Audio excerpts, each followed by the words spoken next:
Ten task అని సంఖ నాకిచ్చారు కదరా. ఇదేం పిల్ల పిల్ల చేసల ఆటలను పెట్టి ఇలాంటి టైంలో గందరగోళం లేపి ఈ అగ్నిపరీక్ష 2ని నాకైతే లిటరల్లీ ఈ రోజు ఎపిసోడ్లో ఏది కనిపించలేదు. మొత్తం డొల్ల ఒక గేమ్ తప్పక, అది కూడా చిన్న చిన్న పిల్లల గేమ్లు పెట్టి ఆడిపించిన మీరు ఎంతమంది కనిపించింది మావా.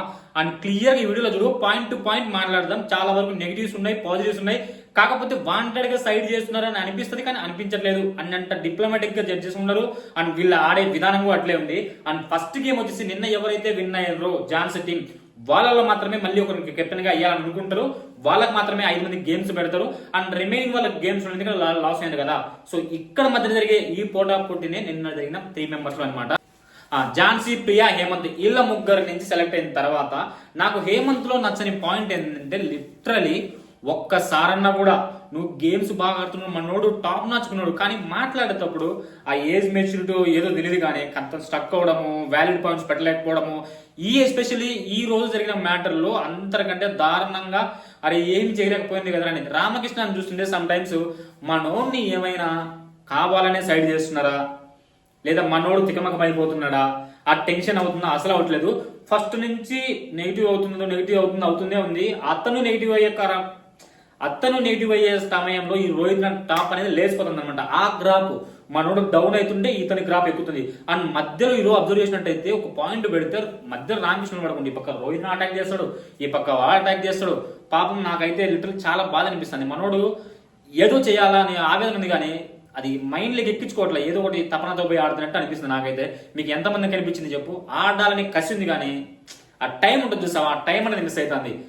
క్రికెట్ గురించి పెట్టి ఒక 15 మెంబర్స్ పెట్టి ఇది కొంచెం స్ట్రెంత్ టాస్క్, నాకు కొంచెం మెంటల్ గా థింక్ చేసి ఎప్పుడు జ్ఞాపక శక్తి మొత్తం పెట్టుకుని ఆలోచించిన విషయం. ఎందుకంటే ఫస్ట్ ఇందులో కూడా చూసినా లేదో ఫస్ట్ ఎపిసోడ్ లో క్లియర్ గా మనోడు రోహిత్ ఆడుతున్నాడు, రామకృష్ణ ఆడుతున్నాడు. రామకృష్ణ ఫస్ట్ 2 ఆన్సర్లు చెప్పకాలని ఎస్ అంటున్నాడు. అసలు క్లియర్ గా వెయిట్ చేయాలి కదా, టిల్ ఇంకా ఉన్నాయి కదా 15 పాయింట్స్ కదా. ఆ ఎస్ఎస్ అని ఊగినాడు, నెక్స్ట్ నుంచి రోహిత్ దాన్ని నరుకుంటా పోయిండు. అక్కడే అతనికి ఎలివేషన్ ఇస్తున్నారు, ఎలివేషన్ ఇస్తాడు. రోహిత్ నాయుడు క్లియర్ గా ఆన్ పాయింట్ లో ఉన్నాడు, మాట్లాడే విధానం కానీ కాము కానీ ఎప్పుడు అగ్రెసివ్ అవుతున్నాడు. ఎక్కడి నుంచి ఎక్కడికి పోతుంది అయ్యా ఆట. మొన్న ఎల్లో కార్డ్ నుంచి ఈ రోజు స్టార్ బెస్ట్ పర్ఫార్మెన్స్ ఇస్తున్నాడంటే వేరే లెవెల్. అండ్ ఈ ఎస్పెషల్లీ ఈ అగ్ని పరీక్షలు ఇప్పుడు షైన్ అవుతుంది. రోహిత్ నాయుడు అయితే శాలిని అయితే లిటరలీ అప్పటికిప్పటికి చాలా చేంజ్ అయిందయ్యా. రోహిత్ నాయుడు శాలిని అయితే నాకైతే ఈ రోజు పర్టికులర్ ఎపిసోడ్ లో వీళ్ళిద్దరిదే గేమ్ అంతా. అండ్ ఝాన్సీ అక్కను తీసుకుంటే ఎక్కడి నుంచి ఎక్కడి గ్రాఫ్, సైలెంట్ గా మాట్లాడలేదు అనుకుంటాం.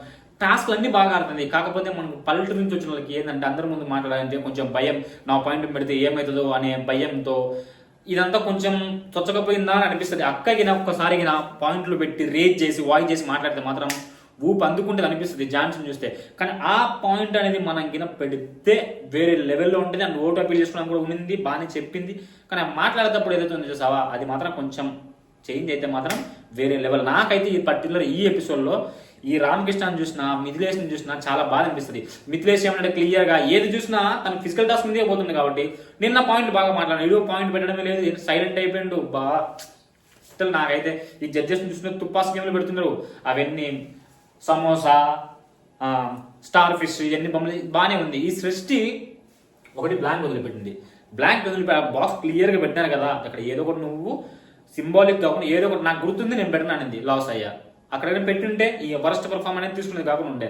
ఆ ఎల్లో కట్ట వర్క్ పర్ఫార్మెన్స్ తీసుకోమనేది నాకైతే చాలా బాగా అనిపించింది. నువ్వు అబ్జర్వ్ చేసిన లేదా ఫస్ట్ ఎపిసోడ్ నుంచి ఇప్పటి వరకు మనకు ఫస్ట్ లో చూసినప్పుడు ఈ సృష్టి అనే అమ్మాయి కొంచెం బోల్డ్గా ఉంది, ఈమె ఏదో చేయగలుగుతుంది అని అనుకున్నాం. కానీ మధ్యలో సడన్ గా డౌన్ అయింది. ఈ శాలిని అనే మన ఏం చేయదురా, ఏం ఆడుతుందిలే అబ్బా, ఏం మాట్లాడుతుందిలే అనుకున్నాము, జమ్మని లేసింది.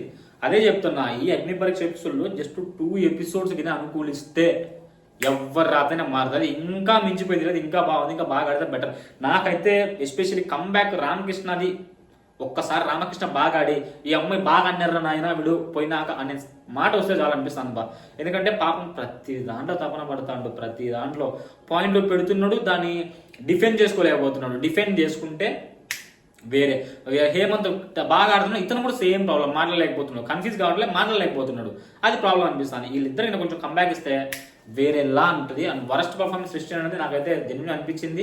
అండ్ ఇందులో గాయత్రి పాత్ర ఆడుతుందా ఆడట్లేదా, మన వాళ్ళు కావాలని లేపుతున్నారా, బాగా ఆడితే ఆమెను పొగడరు, బాగా ఆడకపోతే ఆమె వరస్ట్ పర్ఫార్మెన్స్ చేస్తారు. గాయత్రి బాధ దేవుడికే తెలియాలా. ఈరోజు ఓవరాల్ ఎపిసోడ్లో నీకేమనిపించిందో కమెంట్ చేయడం